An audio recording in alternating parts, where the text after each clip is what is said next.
Инаку, интересно е за јавноста да се знае во што се состојат тие илјадници, скоро 6000 амандмани на два закона, кои што самите закони имаат ограничен број зборови во себе. Имено 90% од амандманите се однесуваат на промена на рокот на важење на законите.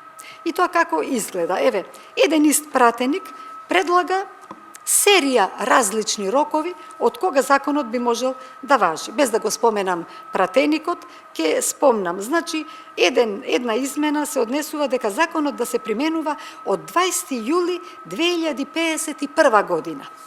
Па, друг термин е да се применува законот од 11 октомври 2071 година. Па имаме пример на амандман да се применува од 28 октомври 2080 година. И вака, ден по ден менувано е едно 50 години, изменети се датумите од кога еден закон да важи. Прво, мора да се каже дека ова е изигрување на една сериозна институција каква што е Собранието на Република Македонија.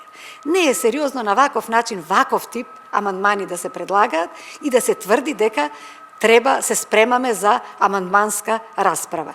Но во ред, еве така некој сметал, во ред, го почитуваме волјата на нашите колеги, дајте да разговараме за нивните предлози.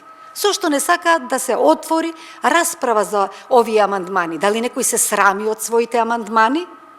Дали некој се срами да објасни пред цела македонска јавност дека предлага промена ден по ден на 50 години различни термини за важење на еден закон?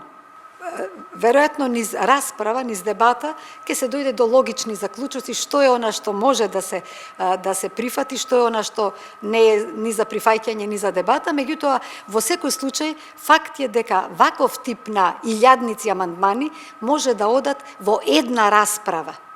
Може да се групираат и тогаш ќе добиеме неколку групи на амандмани, можеби сите тие 6000 амандмани да се сведат на едно, 2, 3 или 5 амандмани и по кои што ќе се расправа и конкретно ќе може да се одличи.